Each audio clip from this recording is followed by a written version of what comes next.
Shalom saudara yang terkasih di dalam nama Yesus Kristus. Kita mulai ibadah kita pada hari ini. Kita bernyanyi. Tercurah darah Tuhanku di bukit Golgota, yang mau bertobat ditebus, terhapus dosanya, terhapus dosanya, terhapus dosanya. Yang mau bertobat ditebus, terhapus dosanya. Firman Tuhan untuk kita pada hari ini dari kitab Markus 14 ayat 22. Dan ketika Yesus dan murid-muridnya sedang makan, Yesus mengambil roti, mengucap berkat, memecah-mecahkannya, lalu memberikannya kepada mereka dan berkata, "Ambillah, inilah tubuhku." Demikianlah firman Tuhan.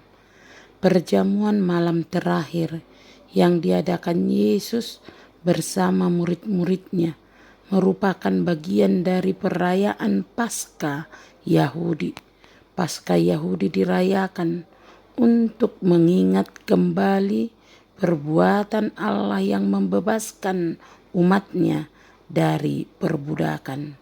Makna ini kemudian dikembangkan oleh Yesus.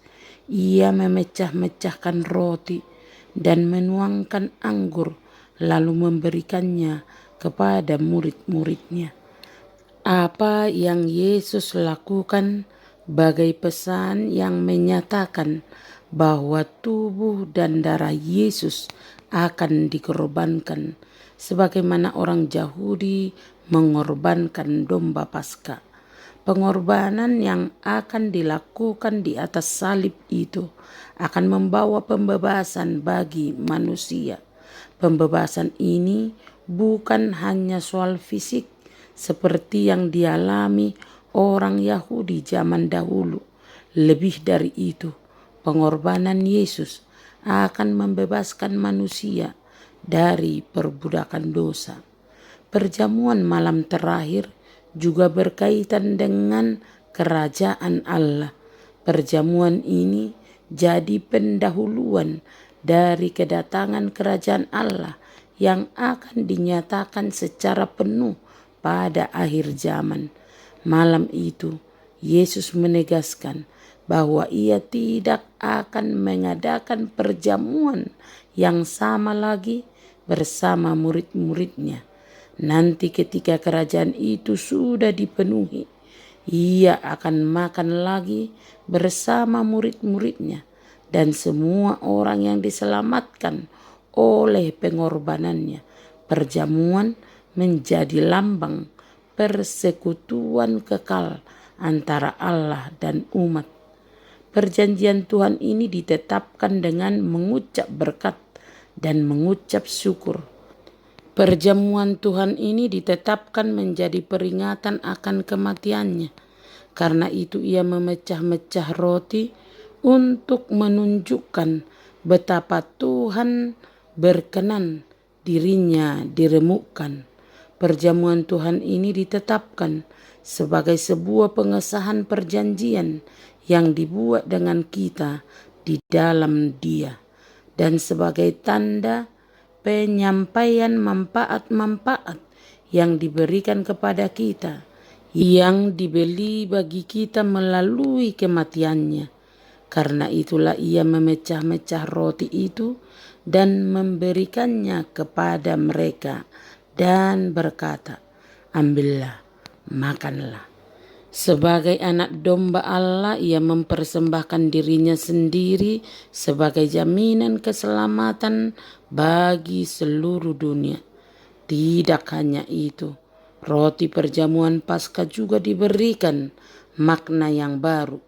Yesus melambangkan roti Paskah sebagai tubuhnya yang akan segera diserahkan bagi para murid.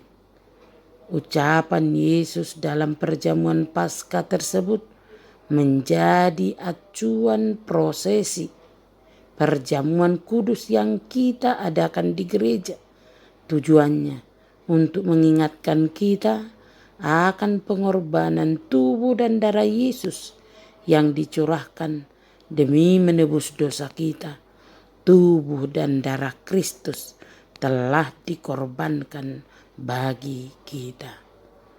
Amin. Terimalah berkat Tuhan, kasih karunia dan damai sejahtera dari Allah Bapa kita dan dari Tuhan Yesus Kristus menyertai saudara sekalian. Amin. Selamat beraktivitas. Salam sehat selalu. Tuhan Yesus memberkati.